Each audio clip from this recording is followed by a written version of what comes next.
استني رايحة فين؟ دي معمولة مش باللحمة خالص. ايوه دي حقيقة ان البطاطس دي، بصوا البطاطس دي مش معمولة باللحمة خالص. يلا بقى نسمي الله ونصلي على الرسول. اللهم صلي وسلم وبارك عليك يا رسول الله. نبدأ كده بقى السنة الجديدة كده بإيه؟ بوصفات حلوة جميلة. كل سنة وانتم طيبين، وربنا كده يجعل أيامكم كلها حلوة وجميلة وسعيدة إن شاء الله. عايزة أقول لكم إن صينية البطاطس دي حاجة كده كانت جميلة جدا. كنت عاملاها لهم كده في رأس السنة مع الحلويات اللي أنا نزلتها. كان يوم يعني كنت عامله لهم فيه كل حاجة حلوة. يلا بقى بينا كده نشوف صينية البطاطس دي معمولة بإيه وإزاي.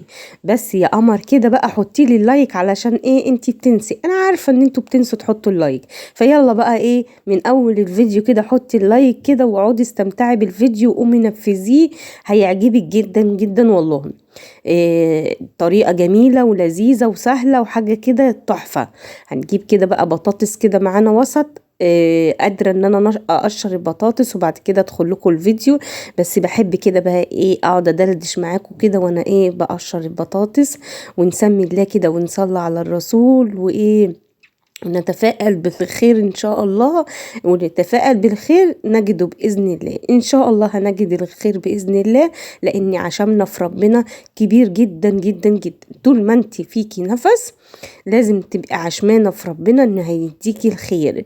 ربنا ما مش بيديك لعباده غير كل خير. وإن شاء الله ربنا يجعل لكم الخير في حياتكم إن شاء الله.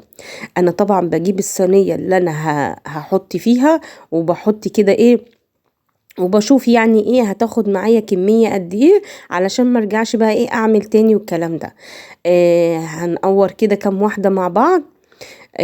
اوريكم. بصوا احنا مش عايزين البطاطساية تبقى متقورة قوي، ولا تبقى من جوه تخينة قوي، علشان برضو تشيل معايا ايه حشو جميل جدا وهيعجبكم قوي قوي قوي، وبطريقة سهلة وبسيطة.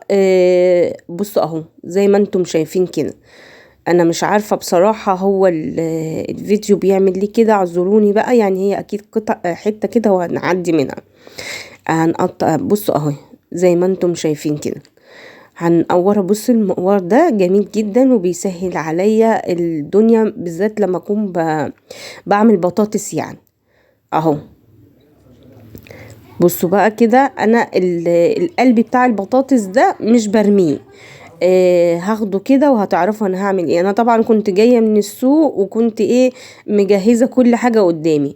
هنعمل البطاطس دي بايه؟ بالبانيه. والله العظيم بالبانيه. حاجة كده كانت جميلة جدا. وده كده ايه يعني حاجة كده فكرة جات لي وانا كده ايه مريحة كده. قلت طب ما انا بدل ما اعملها باللحمة ما اعملها بالبانيه. طب وهي باللحمة بتبقى وحشة؟ لا مش بتبقى وحشة، بس احنا عايزين نغير ونعمل حاجات جديدة ونشوف الطعم عامل ازاي. والله العظيم والله العظيم الطعم جميل جدا جدا وهيعجبكم قوي. هجيب كده ايه نص كيلو من البانيه وقطعه صغير جدا جدا. طب ما احنا ممكن نفرمه في الكبة. لا اوعي ما تفرمهوش في الكبة، لان انا لو فرمتيه في الكبة هيضيع مع البصل ومش هيبقى، مش هتحسي بطعم الفراخ معاه. انا يعني مش عايزاه مفروم، انا عايزاه قطع صغننه جدا على قد ما تقدري. المهم تقطعيه على ايدك. هجيب بقى كده معايا طاسه وحطيت فيها شويه زيت مع كده ايه نص معلقه كده يعني من الايه، من السمنه او الزبده اللي متاحه عندك. عايزه تعمليها بزيت برضو بس مفيش مشكله. وهنزل بقى ايه، كنت بقطع البانيه. طبعا انا غاسله البانيه ومصفياه كويس جدا، بس طبعا مكان ما قطعته كنت بديله شطفه واصفيه كويس وانزل بيه. وحبه حبه كنت بنزل بيه حبه حبه كده علشان اديله صدمه. والله العظيم الطريقه دي خلت البانيه ما نزلش ولا نقطه ميه معايا. حقيقي بعلي النار لحد ما انزل بالكميه. انا هنا حسيت ان هي محتاجة زيت ومحتاجة سمنة فزودت لها. بنزل كده بحبة بحبة علشان اديها الصدمة واركن على جنب. وابتدي انزل بالباقي لحد ما تخلص معايا الكمية. ما نزلتش معايا ولا نقطة مية، دي حقيقي بجد. بعلي النار اول ما ابتدي ان انا هنزل، وبعد كده لما الاقي لونها اتغير اروح موطية علشان ما تشطش معايا او تتحرق معايا يعني. زي ما انتوا شايفين كده. في المرحلة دي بقى انا كنت بقطع 3 بصلات وسط كده معايا، بقطعهم كده صغير وعشان هنزل بيهم برضو. ومعايا برضو طماطمايه كده حلوة كبيرة قشرتها وقطعتها صغير جدا جدا، لان انا مش عايزة انزل بجوه البانيه بصلصة، ولكن هنحط صلصة بره البانيه. هنمشي خطوة خطوة عشان ما تتوهوش مني. هنزل كده ايه بالبصل، كنت بقطع كده حبة برضو وانزل بيهم واقطع وانزل بيهم. ايوه بالشكل اللي انتوا شايفينه ده بالظبط. هديله تشويحة برضو، لان انا مش عايزة البصل يبقى ايه يعني، مش عايزاه يبقى متحمر يعني. فبنزل بيه بعد ما البانيه ايه يتشوح معايا كده وياخد لون حلو، اللي هو احس ان البانيه معايا مستوي. لان انا هدخل الصينية دي الفرن، هتاخد معايا وش وخلاص على كده.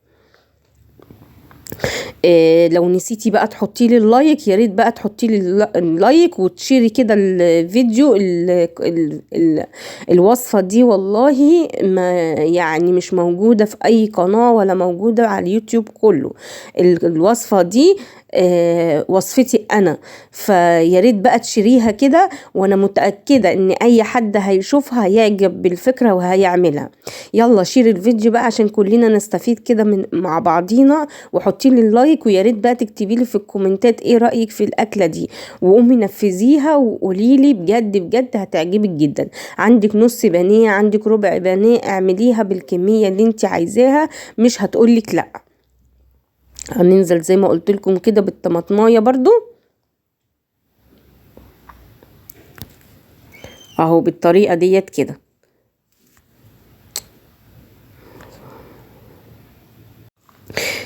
خلاص كده يعني. بصوا بقى انا كنت ايه يعني، لما احس ان انا الطاسه معايا بتحروق او اي حاجه، فكنت بقى ايه بحط نقطه ميه كده، وفي نفس الوقت اكون عملت صوص لل... للفراخ. بجد والله العظيم طعمها حلو جدا. طيب هننزل بالتوابل ايه، ملح وفلفل وشويه وبابريكا بس فقط لا غير. عايزه ورشه لو عندك بهارات فراخ يبقى رشة بهارات فراخ. يبقى التوابل معايا ملح، طبعا على حسب الرغبة، ملح وفلفل وبابريكا ورشة ايه بهارات فراخ لو كان موجودة. القلب بقى اللي انا طلعته من البطاطس، حطيت جزء منه في الصينية زي ما انتم شايفين كده، بيخلي طعم بتاكليه في الاخر مع البطاطس. بجد والله العظيم بيبقى تحفة، بجد بيبقى جميل جدا جدا. والجزء التاني انا حطاه على النار بسلقه، هنعمل بيه صنف جميل جدا، صنف مخلل كده جميل جدا جدا، هيعجبك قوي. كان طعمه رهيب، عامل زي بتاع المطاعم اللي بيتقدم في المطاعم، حلو قوي. طبعا انا كده بقى ايه عامله كوبايه شاي كده وايه و...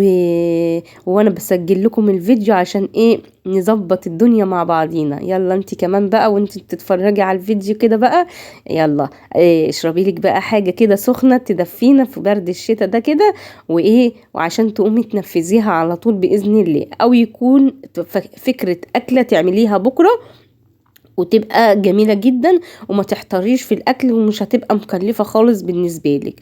أنا جبت برضو القلب كده وقفلت بيه الصينية علشان ما يتحرقش معايا.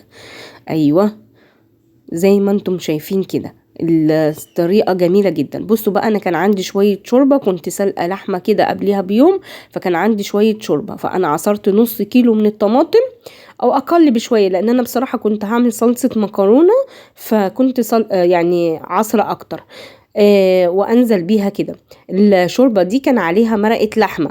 طيب لو انا ما عنديش شوربة يبقى هتحط الطماطم، يعني الطماطم دي هتحطيها على النار وتحط لها التوابل بتاعتها اللي هي ملح وفلفل، ولو في مكعب مرقة لحمة تروح حطاه، اول ما يغلي تروح حطها على الصينية، ونرجع نحط الصينية كده على النار بالمنظر اللي انت شايفاه ده. يغلي غلوتين 3، طبعا مولعة الفرن، انا الفرن بتاعي بيولع شواية وبيولع بوتاجاز، بيولع فرن، بيولع شوايه وفرن، فبولع الاتنين مع بعض. طب لو انا البوتاجاز بتاعي مش مفيهوش غير شوايه بس، يبقى انت تولعي الفرن يستوي بس البطاطس معايا، شويه، وبعد كده ابتدي ادي ايه وش شوايه، بتبقى جميله جدا. انا كنت كده بشوف الحدق بتاع الطماطم اللي انا حطيتها لقيتها حلوه جدا. زي ما قلت لك الاول اغلي الطماطم قبل ما تحطيها. انا هنا يعني كنت بقول لكم ان انا هعمل صلصه ايه، مكرونه. كانت عندي مكرونه فقلت اعمل لها شويه صلصه كده، وتبقى ايه شويه حبشتكنات كده جنب الاكل، تبقى جميله قوي قوي قوي. جبت كده بقى الايه البطاطس اللي انا سلقتها سلقه حلوه قوي، وصفيتها من ميتها وحطيتها كده في بوله او في طبق، وهنبتدي نعملها مع بعض. ننزل كده بمعلقه كبيره من الثوم. عايزه اقول لكم ان البطاطس دي بتبقى جميله جدا جنب صينيه البطاطس، بتبقى حاجه تانية جميله جدا. هننزل بقى ايه بشويه ملح كده وشويه كمون وشويه خل. البطاطس دي بيقدموها في المطاعم الكبيره، بتبقى حلوه قوي وبتدي شهيه كده للاكل، بتبقى جميله جدا. ايوه والله. بص انا كنت حاطه كل حاجه جنبيه، وكان يوم ايه دربكه يعني. كان يوم بجد يعني صعب جدا، يعني مخرجتش من المطبخ غير بعد السنة الجديدة. يعني وقفت سنة بحالها في المطبخ. خرجت من المطبخ بعد الساعة 12، فيعني أكيد خرجت من المطبخ في 2023. عندنا برضو شوية خل كده، وهنقلب تقليبة حلوة للبطاطس دي. جربوا البطاطس دي وقولوا لي رأيكم فيها ايه، واللي عملها قبل كده يكتب لي كده في الكومنتات. وانا بصوا يعني بلاقي كتير مش بيحط لي اللايك يا جماعه. والله لا لايك ولا كومنت ولا اشتراك بيخسر اي حاجه خالص، والله العظيم. انا دايما لما بخش حتى اي قناه، حتى لو لاول مره بشوفها، بحط لها اللايك عادي. يعني ما هو يعني جبر الخواطر على الله بجد والله العظيم. يلا بقى نجبر بخاطر بعضينا كده، وربنا يكرمنا جميعا. هحطها كده بقى في علبه عشان تبقى حاجه كده بغطا. انا بصراحه ما لقيتش غير العلبه دي قدامي، لان انا كان المطبخ قدامي ايه شارك راكب كده على بعضه، بيقول لي يعني كفايه عليا النهارده كده. بجد يعني حاجه كده كانت صعبه جدا جدا. هنحط كده بقى ايه البطاطس، حطيناها في بولة، وهنحط لها من فوق الوش كده بشوية زيت. وانا كده حاطه البطاطس خلاص هتطلع معايا. غمضوا عينيكم فتحوا هتلاقوا البطاطس طلعت معانا. بصوا عايزه اقول لكم ان كانت طعمها يا جماعه تحفة. عايزة الكل يجربها والكل يعملها، لانها بجد جميلة جدا جدا. ولو عملتيها هتبطلي تعمليها باللحمة. مش هنقول ان احنا هنبطل نعملها باللحمة، بس انا يعني دي حاجة جديدة وحاجة يعني بجد طلعت طعمها حلو جدا. انا قلت هجربها وهقول لكم بامانه، لانها بجد دي حاجه انا اللي عملتها، واول مره اشوفها على اليوتيوب كله يعني.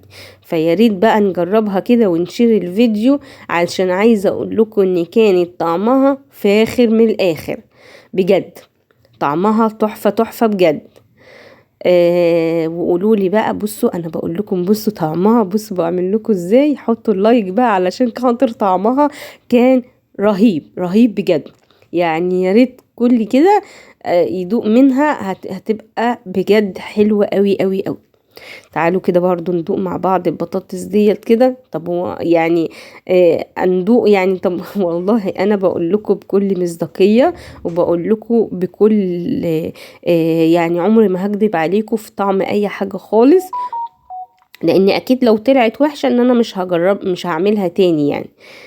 ولكن طعمها جميل جدا بصراحة، حلو قوي قوي. بصوا بطاطس المخلل دي طعمها رهيب. وبكده يكون خلص معايا الفيديو. باي باي.